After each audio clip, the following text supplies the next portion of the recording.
Was it Nafisha Nafisha went in on the commissioner? The CBA is set to expire soon. People are thinking the lockout may be looming. Stars like Caitlin Clark only making $75K. What is your thought process? Because you were, obviously Lisa and them started it. You had a heavy influence on carrying it to where it is today. And now, I feel lockouts only hurt us. Lockouts only hurt players. What are your thoughts on? It hurts the owners a little bit too. But sometimes it's done right. No, but you also got to think sometimes this is just lockouts were y'all 2, or actually I was in 1. I was 2. 98 and 10. Was it 10 or 9? What year was it? No, 10, it was 11, right? 11. What are your thoughts on kind of what's moving forward for this league and where you hope it continues to grow to? Well, obviously, like, people respect people with zeros at the end of their checks.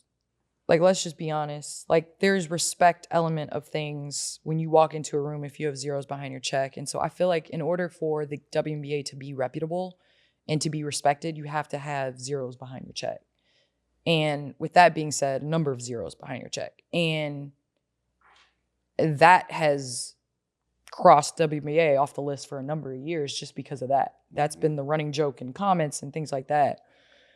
Where the WNBA now, it's undeniable. Where sports in general are now, it's undeniable. But for so long, I think it's been that, like, wait. And as women, it's like in this country, it's always wait. Yeah. It's always, okay, just, but now it's like with social media, with NIL. So if you're telling me you can't pay players over $1 million, but you're giving coaches, I've never heard of a league where the coach is paid more than the best player. I have never, and please correct me if I'm wrong. I don't know. The best player on the team is going to make more than the head coach. Yes. So with all of these owners that are saying, or the WNBA in general that's saying we can't play players that, then how are you finding this for coaches is what would be my first question in the CBA negotiations. But I think there's got to be a tremendous amount of change because it's not only impacting the on the court salary, it's public. So people understand what you're playing in the WNBA for. So these companies are then coming to you less than male counterparts, and women have more sometimes at times with more followers. And you look at Paige Bueckers, her followers in college were way more than Jalen Suggs that got drafted. And so it's just one of those things where it's impacting from top to bottom. And I'm just grateful for social media because I think numbers don't lie. Transparency. And there's transparency, and you see with NIL how much somebody is worth, coming out of school. Speaking of Unrivaled, you're doing some work for them this year. What are your thoughts on kind of what they're doing? And to me, I feel like they're pushing the bar and putting pressure in the shit out of the WNBA. About. Yeah. That is exactly what it's about, is raising the bar. Because the money is there. It's just figuring out the business plan. And maybe, again, what Nafisa said, maybe it's the leadership that's impacting the business that is the reason why they can't pay. But the WNBA is a copycat league. The NBA is a copycat league. It was one team that decided to fly charter, and then all of them had to because of competitive advantage.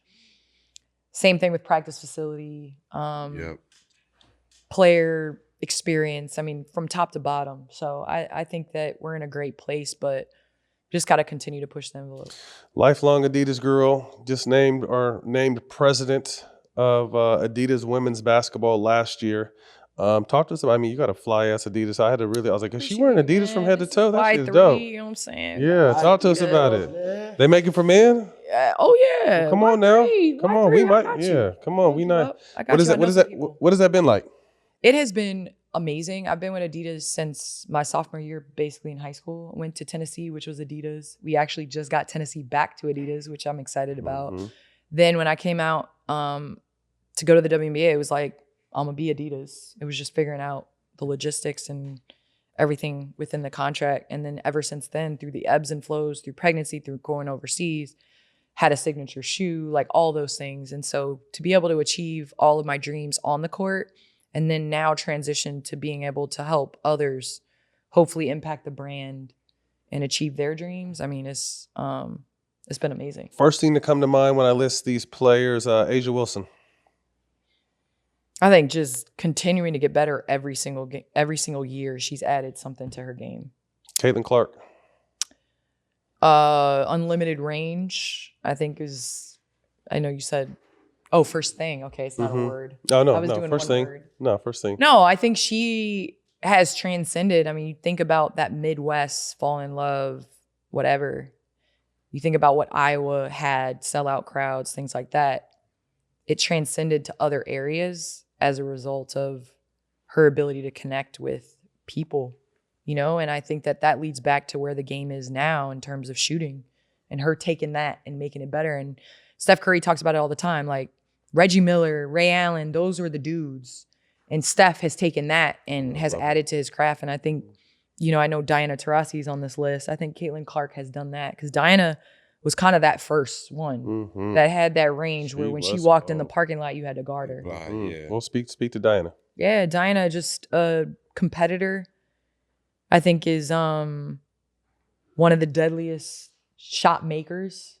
Clutch. No matter who was in her face, no matter what country you're in. I played against her overseas. Some of the Sue Bird said this on our podcast. Like some of the craziest games were actually games nobody saw, similar to like the Redeem team or not the Dream team with the Select team. Like it was overseas. That were some of those games. And Diana was just, didn't matter what continent she was on. She was on, it was going to be an off night for you. Angel Reese, I mean, I think just a tremendous competitor, athletic, I think has the versatility and movement at 6'4" to be able to dominate the game in a number of ways. Paige Bueckers. Silky smooth, mid-range master. She kind of reminds me a little bit in her ability to get to her spots, almost like Shea a little bit, where it's like everybody's going towards the three-point shooting, and that's great, that's whatever. But what has been sustainable in basketball has been that mid-range. Maya had it. You know, obviously Diana had it. Sue had it.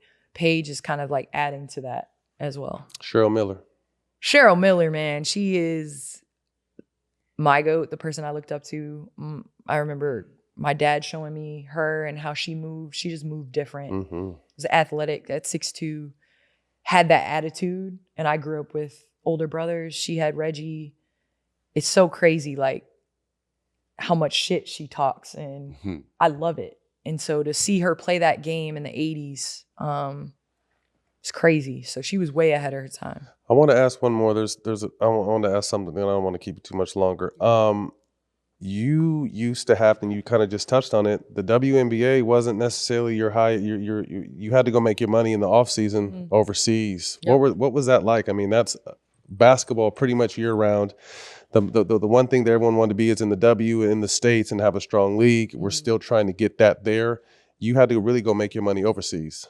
Yeah, my summer job was the WNBA. I mean, I played the WNBA 100% because I loved the game and I wanted to play, and the ball was bouncing. I wanted to play in front of people that, you know, spoke English. Yeah, spoke English and all those things.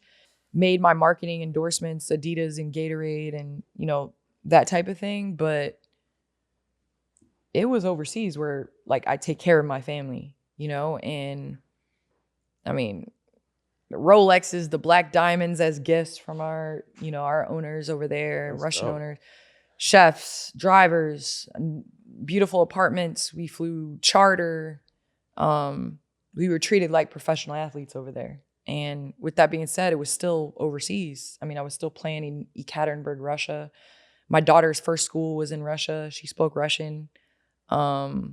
And I'm grateful for the experience. And honestly, like if I had it to do over again, those are the options. Do I wish I could have stayed stateside? Do I wish I could have had an off season to work on stuff? Yes. But that's how I made my money. Yeah.